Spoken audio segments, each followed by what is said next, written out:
đời á, thì nó là mình phải. Còn này nó có ít chục năm mà nó hoại, nó nát, mà thiệt sao được. Đó là để thấy rằng lời Phật nói là lời chân lý, nói thẳng lẽ thật. Nhưng với cái ảo tưởng của mình không chấp nhận, cho nên nó khó nghe. Khó nghe là như vậy. Đây Ngài nói, nếu muốn vượt khỏi vòng quanh lục đạo, chỉ có con đường tắt nhất thừa. Nhất thừa là gì? Là Phật thừa hay là tối thượng thừa, phải không? Đó, như vậy để thấy rằng con đường đó là con đường tắt nhất. Mà đường đó hiện giờ quý vị có biết chưa? Có tu chưa? Đường tắt ngắn dễ đi hay khó đi? Nếu biết thì rất là dễ, không biết rất là khó. Bởi vì chúng ta quen, thường thường hay dụ như đi qua cây cầu bằng tre hoặc bằng cây dừa bắc ngang mấy cái mương hồi xưa đó, rồi qua cây cầu như vậy mà cho mình cái cây trống để qua đó thì chắc là dễ lắm, phải không? Không ngán chút nào hết. Mà qua cầu vậy không cho cầm cây trống hay cây gượng gì hết thì rất là khó đi. Nhưng mà khó đi, mình đi quen rồi thì chân mình rất cứng, rất giỏi, cái cầu nào đi cũng được. Vì cây gượng, cái trống đó là ví dụ cho có cái pháp trung gian. Thí dụ người đó Phật muốn dạy cho họ dứt cái tâm niệm lăng xăng, bây giờ nói thẳng họ không làm được, nói thôi niệm Phật đi. Niệm Phật thì nhớ câu niệm Phật phước đức lớn vô cùng, niệm ra riết rồi chừng nào được nhất tâm thì được. Thì mượn cái câu niệm Phật để họ chú vào đó, tin vào đó mà đánh bạc tất cả những cái lăng xăng. Tới chừng nhất tâm rồi thì chừng đó gặp liền, phải không? Như vậy thì cái chỗ đó nó đi thẳng đến chỗ cứu kính, nhưng mà dọc đường nó thì nó có phương tiện, có một cái câu nó để cho mình nương, thì giống như qua cầu có cây gậy hay là có tay vịn, thì như vậy là dễ. Còn đi thẳng thì nó khó. Thẳng cái nhất thừa này nó trực chỉ mà. Nhớ 4 câu của Tổ nói sao? Bất lập, giáo ngoại biệt truyền, trực chỉ nhân tâm, kiến tánh thành Phật. Đó là nếu cái này nói thì học dễ thuộc lắm, chút xíu à, phải không? Thuộc liền, đơn giản. Nó là chỉ thẳng, tâm người thấy tánh thành Phật. Bởi vì tâm người, tâm loạn tưởng là cái tâm tạo nghiệp, tâm không sanh diệt là tâm không tạo nghiệp. Mà đi theo tâm loạn tưởng thì luân hồi muôn kiếp. Dừng được tâm loạn tưởng, sống với cái tâm chân thật thì giải thoát sanh tử. Có gì đâu, giản đơn vô cùng. Nhưng mà vì người ta bệnh nhiều cho nên phải dùng nhiều thứ thuốc mà trị. Cần tìm chánh kiến, chớ tin tà sư. Đi tu thì chúng ta phải tìm được những người thấy biết đúng với chánh pháp, chứ đừng có nghe mấy ông thầy tà nữa. Mà bây giờ tà sư hơi nhiều, cho nên quý vị phải cẩn thận. Tà sư là những người nói gạt, đánh lừa mà không có chỉ cái chỗ chân thật cho mình. Ngộ rồi mới là vào cửa, hành được mới hay thoát tục. Mình ngộ rồi mới là vào cửa. Mình ngộ được mình có cái bản tánh đó rồi, tức là mình vào được cái cửa đó. Xong mà hành được mới thoát tục. Ngộ rồi là được vào cửa, mà hành được cái đó mới là thoát tục. Nhớ ngộ và hành. Cho nên có những người có duyên có phúc nên rồi cũng ngộ được thì được vào cửa rồi đó. Cho nên tôi viết cái bài vào cửa thiền đó. Vào cửa nhưng mà hành được rồi thì mới thoát tục. Phải hành. Hành là sao? Tức là đi đứng nằm ngồi chỉ còn một ông chủ, không có mấy đứa lăng xăng nó làm rộn nữa, thì đó là hành được. Mà hành được thì cái đó mới là thoát tục. Bước bước đạp đến đất thật, đầu đầu đều đổi hư không. Như vậy thì từng bước đi, lúc nào bao giờ cũng là ở trên đất thật hết. Rồi cũng như đầu mình, dầu cho đứng chỗ này chỗ kia cũng là hư không, để chỉ cho người sống được với cái chân thật đó. Bởi vậy mình thấy ông vua này, ông sống được, cho nên ngồi trên ngai vàng mà nói chuyện đạo đức không, phải không? Nói chuyện như vậy đó thì tức là ông sống được. Khi dùng thì muôn cảnh toàn bài, buông đi thì mãi bụi chẳng lập. Dùng thì tất cả đều đầy đủ, còn buông thì mọi cái hết sạch. Vượt đến chỗ không còn tương quan sanh tử, liễu cơ liễu ngộ quỷ thần nhìn chẳng ra. Mình vượt đến cái chỗ không còn tương quan sanh tử nữa, thì cái cơ liễu ngộ quỷ thần nhìn chẳng ra. Cái chỗ này thật là rõ. Cái câu chuyện mà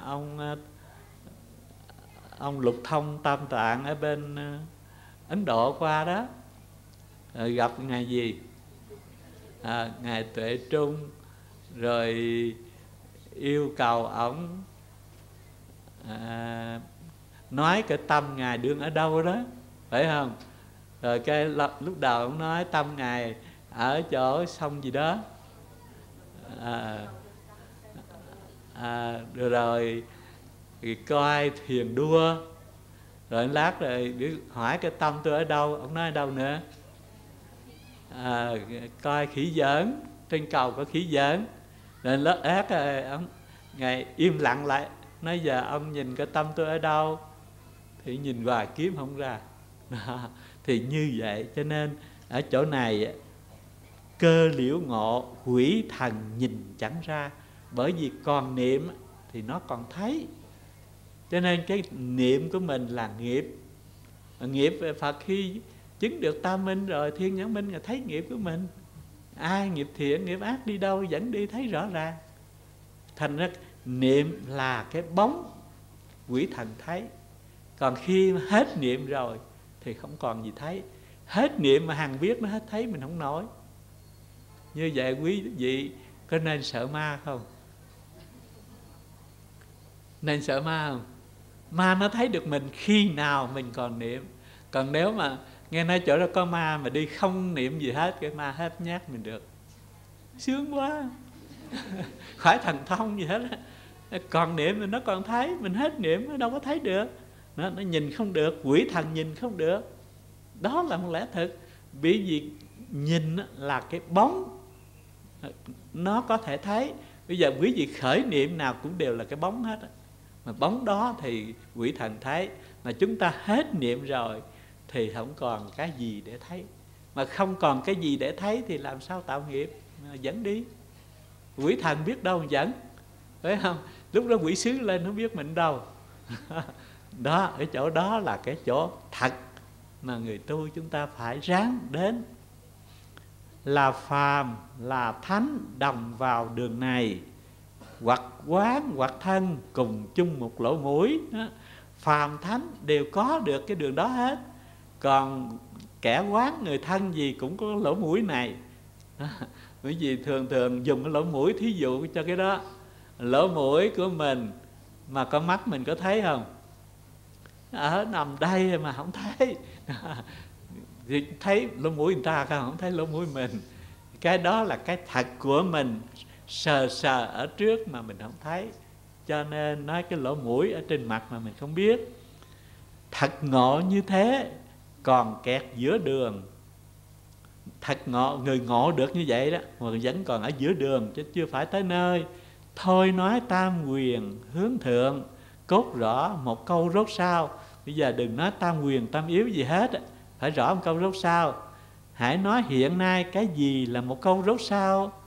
Non xanh chốn ấy thấy trời rộng, sen đỏ nở rồi nghe mùi thơm. Câu đó là câu rốt sao. Quý vị thấy rốt sao là cái gì? Mình có trèo lên được chót núi mới thấy trời đất mênh mông. Trời đất mênh mông nhưng đứng dưới này mình thấy có giới hạn. Để gì núi mây rồi che. lên trên đó thì mới thấy trời đất mênh mông, nghĩa là không còn hai. Rồi sen đỏ nở rồi nghe mùi thơm, nghĩa là khi mình đạt tới đó rồi, chừng đó mà thấy cái hiệu nghiệm, như muốn nghe cái mùi thơm, ngửi cái mùi thơm của hoa sen thì đợi nó nở mình ngửi mới được, chứ chưa có nở đừng mong ngửi. Tu mà chưa đến thì đừng có mong biết nó, thấy nó thế nào. Thời đủ quá rồi, phải không?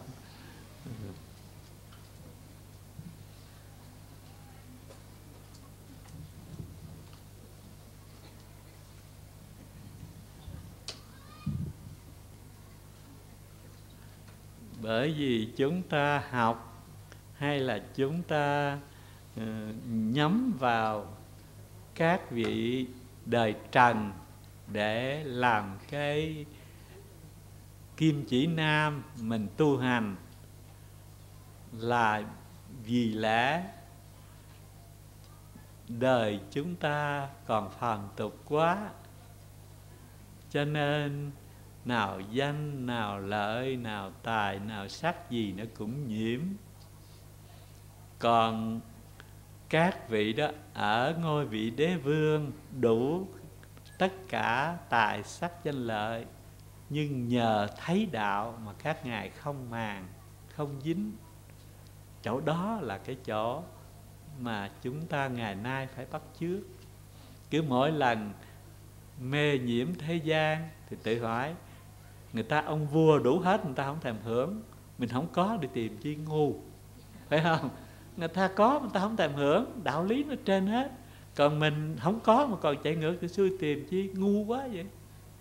Cứ mắng đây là đồ ngu. Nhớ như vậy thì chúng ta dễ thức tỉnh, dễ tu.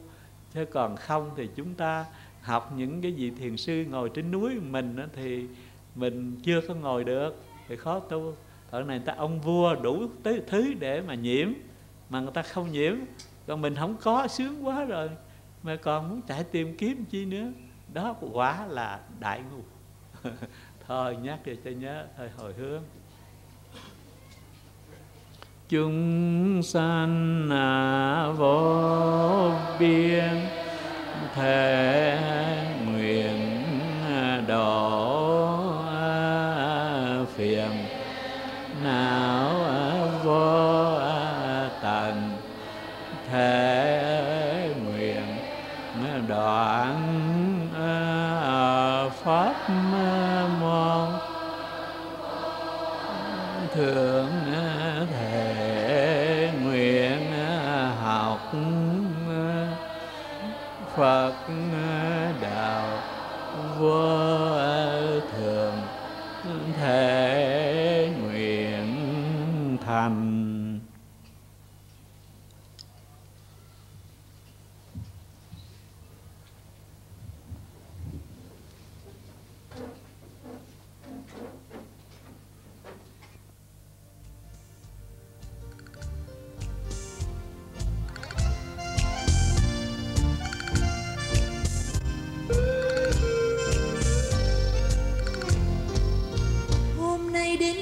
chiêm ngưỡng Phật đài, rạt rào niềm vui thấy đời đẹp tươi. Câu kinh nguyện cầu tiếng hát đạo tình, dâng sức sống an lành, tâm thành trọn niềm tin. Hôm nay đến chùa cung kính chào thầy, lời thầy từ bi con nguyện đến đi. Con xin phát nguyện sống lòng thành, dâng công đức cùng vượng lên chư Phật mười phương. Dệt lời ca ngợi Phật pháp cao siêu, lời ca cung kính nên thầy, lời ca yêu thương hồn trọn. Dệt lời ca bằng tiếng tơ lòng nhỏ bé, mong sao hợp thành diệu âm, dâng lên bằng hai chiều âm, cho khắp cõi đời vang tiếng nhịp.